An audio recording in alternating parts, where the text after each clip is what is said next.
Hi friends, Anbarasi விஸ்வால இன்னைக்கு பார்த்தீங்கன்னா அனன்யா அன்பரசி விஸ்வா 2 பேரும் ஒன்று சேரக்கூடாது அப்படிங்கிறதுக்காக ஒரு சூனியத்தை வைக்கிறாங்க. அது என்ன ஏதுன்னு சொல்லி நம்ம வீடியோல பார்க்கலாம். வீடியோக்குள்ள போறதுக்கு முன்னாடி மறக்காம நம்ம சேனலை சப்ஸ்கிரைப் பண்ணிக்கிங்க, பெல் பட்டனை மறக்காம ஹிட் பண்ணிக்கிங்க, அப்படியே மறக்காம லைக் பட்டனையும் தட்டி விட்டுருங்க. ஓகே, நம்ம இப்ப வீடியோக்குள்ள போலாம். சிவகாமியும் எவ்வளவோ சொல்லி பாக்குறாங்க. இல்லைங்க வேண்டாம், மச்சினிச்சி எதுக்கு இங்கே இருந்துகிட்டு, உங்களுக்கு நான் சொல்றத முதல்ல புரியுதா அப்படின்னு சொல்றாங்க சந்திரசேகரை பார்த்து. சந்திரசேகரும் சரின்னு அவங்க சொல்றத கேக்குறாங்க நம்ம சிவகாமி சொல்றது. ஆனா என்ன பண்றாங்கன்னா, அன்பரசி இல்ல என் தங்கச்சி என் கூட இருக்கட்டும், அவ ஆசைப்படுறா, நானும் என் தங்கச்சியும் பேசி சிரிச்சு இந்த ஒரு வாரம் சந்தோஷமா இருக்க போறோம், ஏன்னா அந்த வீட்டுல நாங்க 2 பேரும் ஒன்னாவே இருந்தது இல்ல அப்படிங்கிற மாதிரி சொல்றாங்க. இதை கேட்டுட்டு சந்திரசேகர் சொல்றாரு, இங்க பாரு குட்டிமா சொல்றத கேளு, அவ இஷ்டப்படுறாள், இருந்துட்டு போறா விடு, அனன்யா நீ இருந்துட்டு வா அப்படின்னு சொன்னோடனே அனன்யாக்கு ஒரே யோசனை, என்னடா இது திடீர்னு பார்த்தா அப்பா ஓகே சொல்றாரு. அதெல்லாம் கிடந்துட்டு போகுது, அப்பா இவங்கெல்லாம் நான் திருந்துட்டேன்னு நம்பிட்டு இருக்கிறாங்க. ஆனா அன்பரசிக்கு நான் திருந்தல அப்படிங்கிற விஷயம் தெரியும், நான் இவ்வளவு பழி வாங்க தான் இங்க வந்திருக்கேங்கிற விஷயமும் தெரியும். அப்புறம் எப்படி இவ ஓகே சொல்லி என்னை இருக்க சொல்றா, ஒருவேளை ஏதாச்சும் புதுசா ஸ்கெட்ச் போட்டாலோ அப்படின்னு யோசனை பண்ணிட்டு இருக்காங்க. அதுக்கப்புறம் வீட்டுக்கு கிளம்பிடுறாங்க. சிவகாமி சந்திரசேகர் பாட்டி எல்லாம் கிளம்பிடுறாங்க. அடுத்தது அனன்யா கார்டன் ஏரியில நின்றுகிட்டு யோசனை பண்ணிட்டு இருக்காங்க. என்ன பிளான் போட்டிருக்கான்னு தெரியலையே, இவ என்ன பண்றது அப்படின்னு யோசனை பண்ணிட்டு இருக்கும் போதே கரெக்டா அங்க அன்பரசி வர்றாங்க. உன்னை திருத்தணுங்கிற பிளான் தான் போட்டிருக்கேன் நானு அப்படின்னு சொல்றாங்க. என்னடா இது, நம்ம மனசுல இருக்கிறதெல்லாம் இவ அப்படி பதில் சொல்றாளே கொஸ்டினுக்கு அப்படின்னு யோசனை பண்ணிட்டு இருக்காங்க. அனன்யா உன்னை இங்க இருக்க சொன்னதே நான் உன்னை பழி வாங்குறதுக்கோ எதுக்கும் இல்லை, நீ திருந்தணும், அதுக்காக தான். நீயும் நானும் அந்த வீட்டுல உன்னவே வாழ்ந்ததில்ல அனன்யா, நானும் அவரும் வெளியே போறத பார்த்து பொறாமப்படுவா, நான் அது சந்தோஷப்படணும்னு நினைக்கவே இல்லை, நீ திருந்தணும், அதுக்காக தான் அப்படின்னு சொல்லி பேசிட்டு இருக்காங்க. உன்னை திருவன் வேற சொல்றாங்க. கரெக்டா அங்க விஸ்வா வராரு. என்ன அக்கா தங்கச்சி 2 பேர் பேசிட்டு இருக்கீங்க அப்படிங்கிறாங்க. ஒண்ணு சும்மா தான் சார், சரி கோயிலுக்கு போலாம் தான் உன்னை கூப்பிட வந்த அன்பரசி, ஓகே சார் போலாம் அப்படின்னு சொல்லிட்டு நீங்க முன்னாடி போங்க நான் வந்துடுறேன் அப்படின்னு அன்பரசி சொன்னோன்னே விஸ்வாவும் போயிடுறாரு. விஸ்வா போனதுக்கு அப்புறம் அன்பரசி சொல்லிட்டு இருக்காங்க அனன்யா கிட்ட, அனன்யா நானும் அவரும் இப்ப கோயிலுக்கு போறோம், கோபத்துல நீ பயங்கர டென்ஷன் ஆகி இருக்கிற பொருளை தூக்கி தூக்கி போட்டு உடைச்சிடாத, ஏன்னா இது நம்ம வீடு இல்ல, பாத்திரு அப்படின்னு சொல்லிட்டு பாத்தீங்கன்னா கோயிலுக்கு வர்றாங்க. கோயிலுக்கு வந்தோடனே பாத்தீங்கன்னா யாரு பேர்ல அர்ச்சனை பண்ணணும்னு அந்த பூசாரி கேக்குறாரு. பார்த்தா அனன்யா பேர்ல அர்ச்சனை பண்ணணும்னு சொல்லி அவங்க ராசி நட்சத்திரம் எல்லாம் சொல்றாங்க. சாமி கும்பிட்டு இருக்காங்க. அனன்யா எதுக்காக இந்த வீட்டுக்கு வந்திருக்கான்னு எனக்கு தெரியும், பழி வாங்கணும் என்னன்னு சொல்லி வந்துட்டு இருக்கா. அதுவும் மட்டும் இல்லாம அத்தை வேற என்கிட்ட கோவமா இருக்காங்க, நான் எது செஞ்சாலும் கோவப்பட்டுட்டே இருக்காங்க. இதுல அனன்யா வேற ஏதாச்சும் ஒண்ணு அவளுக்கு தெரிஞ்சோ தெரியாம ஏதாச்சும் ஒண்ணு பண்ணிட்டான்னா அதையும் வச்சு என்ன இது பண்ணுவாங்களே, நான் என்ன பண்றது, கடவுளை நீங்க தான் காப்பாத்தணும் அப்படின்னு சொல்லி கடவுள்கிட்ட வேண்டிக்கிட்டு இருக்காங்க அன்பரசி. விஸ்வா கேக்குறாரு, அன்பரசி எதுக்காக இப்போ அனன்யாவுக்கு போய் வேண்டிட்டு இருக்கிற? இல்ல சார், அவ ரொம்ப நல்லா இருக்கணும், அவ என் தங்கச்சி சார், இப்போ என்னமோ இப்படி இருக்கா, கண்டிப்பா அவ திருந்தணும்னு வேண்டிக்கிட்டேன் அப்படிங்கிற மாதிரி சொல்லிட்டு இருக்காங்க. விஸ்வா சொல்ற, நான் என்ன வேண்டிக்கிட்டேன்னு தெரியுமா சார்? என்ன சார் சொல்லுங்க. நான் சொல்ல மாட்டேனே, ஏன்னா சொன்னா பழிக்காதுன்னு சொல்லுவாங்க அப்படின்னு சிரிச்சுட்டே சொல்றாரு. சார் சொல்லுங்க சார் அப்படின்னு சொன்னோடனே அடுத்த வருஷம் 4 பேரா வரணும்னு வேண்டிக்கிட்டேன் அப்படின்னு சொல்லிக்கிட்டு இருக்காங்க. அதுக்கப்புறம் பாத்தீங்கன்னா ஒரு அம்மா வந்து சாமி கும்பிட வர்றாங்க. அங்க தூரத்துல அப்படி எட்டி பாக்குறாங்க. அங்க ஒரு சாமியார் அம்மா குறி சொல்லிக்கிட்டு இருக்காங்க. அதை பார்த்துட்டு அக்கா சாமியார் அம்மா வந்திருக்காங்களா அப்படின்னு கேக்குறாங்க. ஆமாமா அப்படின்னு இன்னொரு அம்மா சொல்லிட்டு போறாங்க.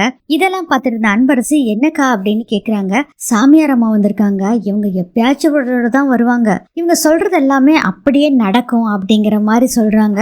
உடனே போய் பார்க்கலாமா அப்படின்னு கேக்குறாங்க அன்பரசி. அதுக்கு விஸ்வா சொல்றாரு, எனக்கு சாமி மேலதான் நம்பிக்கை இருக்கு, சாமியாருக்கு மேல நம்பிக்கை இல்லை, நீ வேணா பாத்துட்டு வா அப்படிங்கிறாங்க. சரி சார், நீங்க கோயிலை சுத்திட்டு வர்றதுக்குள்ள நான் பாத்துட்டு வர்றேன் அப்படின்னு சொல்லிட்டு அந்த குறி சொல்றா சாமியார் அம்மா இருக்காங்களா, அவங்க கிட்ட போய் கையை கொடுத்து கேக்குறாங்க. அப்ப அந்த அம்மா சொல்லுது, கஸ்தூரி இறந்தாங்களா அதை பத்தி சொல்லுது. எப்படி இவ்வளவு கரெக்டா சொல்றீங்க அப்படின்னு சொல்றாங்க. ஆமாமா, இது நான் சொல்ற வாக்குல அப்படிங்கிற மாதிரிலாம் சொல்லிட்டு கடைசியில என்ன சொல்றாங்கன்னா, உனக்கு இப்பதான் கல்யாணம் ஆயிருக்கு, உன் புருஷன் கூட நீ சேரக்கூடாது, சேர்ந்தேன்னா உன் புருஷன் உயிருக்கு ஆபத்து, நீ குழந்தைய பெத்துக்க கூடாது, அதாவது இந்த 1 வருஷத்துக்கு அப்படிங்கிற விஷயத்த சொல்றாங்க. 1 வருஷத்துக்கு உன் புருஷன் கூட சேரக்கூடாது அப்படின்னு சொல்லிட்டு இந்த விஷயத்த யாருக்கிட்டையும் சொல்லக்கூடாது, உன் மனசுக்குள்ளே வச்சுக்கணும் அப்படின்னு சொல்றாங்க. இது கேட்டோடனே மனசு அப்படி பதறி போயிருது அன்பரசிக்கு. என்ன பண்றதுன்னே தெரியல. சரிம்மா அப்படின்னு சொல்றாங்க. ஆனா 1 வருஷத்துக்கு அப்புறம் உன்னோட ஜாதக கட்டங்கள்லாம் மாறும், அதுக்கப்புறம் நீ அவன் புருஷன் கூட சந்தோஷமா இருக்கலாம் அப்படிங்கிற மாதிரி சொல்றாங்க. அதுக்கப்புறம் திருநீர் வாங்கிட்டு அங்க இருந்து வந்துடுறாங்க அன்பரசி. கரெக்டா அந்த கோயில்ல அன்பரசி சாமி கும்பிட்டு இருக்கப்போ ஒரு அம்மா வந்து சொன்னாங்க பாத்தீங்களா, யாருமா இது சாமியாரா வந்திருக்காங்க அப்படின்னு ஒரு அம்மா கேட்டதுல, அது வந்து யாருக்கோ ஒருத்தர் கால் கால் பண்ணது வேற யாருக்குங்க, நம்ம அனன்யாவுக்கு தான். அனன்யாவுக்கு கால் பண்ணி மேடம் நீங்க சொன்ன மாதிரியே சொல்லிட்டேன் மேடம் அப்படின்னு சொல்றாங்க. இதுல இருந்து என்ன தெரியுதுன்னா, இந்த சாமியார் அம்மாவும் நம்ம அனன்யாவோட செட்டப் தான். ஏன் அன்பரசி எவ்வளவு ஓவரா பண்ணிட்டு இருந்த பாத்தியா, உனக்கு எப்படி ஒரு செக் வச்சேன்னு, உனக்கு ஆப்பு வச்சு வச்சு இது மட்டும் இல்ல இன்னும் நிறைய உனக்கு ஆப்பு வச்சு உனக்கு துரத்துறம் பாருடி அப்படின்னு நினைச்சுக்கிட்டு இருக்காங்க. அன்பரசி ஒரே கவலைப்பட்டு விஸ்வா கிட்ட வர்றாங்க. என்னாச்சு அன்பரசி ஒரு மாதிரி இருக்க? அதெல்லாம் ஒண்ணும் இல்ல சார், வாங்க சார் போலாம் அப்படின்னு சொல்லி அன்பரசி விஸ்வாவை கூட்டிட்டு வந்துடுறாங்க. இதுல வேற அந்த சாமியாரமா ஒரு விஷயம் சொல்லியிருக்கோம், உன் புருஷனை உன் பக்கத்திலேயே நெருங்க விடக்கூடாது அப்படின்னு வேற சொல்லியிருக்கோம். அடுத்ததே நம்ம அன்பரசி என்ன பண்றாங்கன்னா, அவங்க ரூம்ல நின்றுகிட்டு அங்கே இங்கே நடந்துகிட்டே இருக்காங்க. எப்படியும் விஸ்வாவும் அன்பரசியும் கார்ல வருவாங்க. விஸ்வா நல்ல ஒரு சாங்கா போட்டு நல்லா டான்ஸ் ஆடுற மாதிரி ஒரு சாங்கா போட்டு ரசிச்சுட்டு வருவான். ஆனா கவலையில அன்பரசி உட்காந்துட்டு வருவா. அப்படிங்கும் போது அப்படியே ஒரு இமேஜினேஷன் போகுது. விஸ்வா நல்லா ரசிச்சுட்டு வர்றாரு பாட்டை. ஒரே கவலையில அன்பரசியும் உட்காந்து வந்துட்டு இருக்காங்க. அடுத்தது இங்க பாத்தீங்கன்னா நினைச்சு பாக்குறாங்க அனன்யா. அடுத்தது என்ன, ஏன் அன்பரசி கவலையா இருக்க, என்ன இந்த பாட்டு பிடிக்கலையா அப்படிங்கிற மாதிரி கேட்பாங்க. அப்படின்னு சொன்னோடனே பாத்தீங்கன்னா அதே மாதிரி விஷுவல் போகுது. கார் ஓட்டிட்டு வந்த விஸ்வா, என்ன அன்பரசி இந்த பாட்டு பிடிக்கலையா? இல்ல சார் ஒன்னும் இல்ல சார், அந்த பாட்டை ரசிச்சுட்டு ரொம்ப ரசிச்சுட்டு வர்றாரு. ஆனா பாத்தீங்கன்னா அன்பரசி அந்த பாட்டை கேட்காதனால நிறுத்திட்டு வேற ஒரு சாங் போட்டுமா அப்படிங்கிறாங்க. இல்ல சார் பரவாயில்ல அப்படிங்கிறாங்க.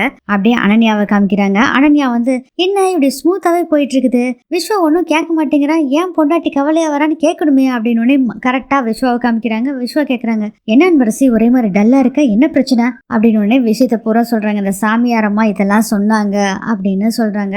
என்ன அன்பரசி இதெல்லாம் நம்பிட்டு இருக்கா அப்படின்னு சொல்லிட்டு கார் டிரைவ் பண்ணி வந்துட்டு இருக்கிறாரு.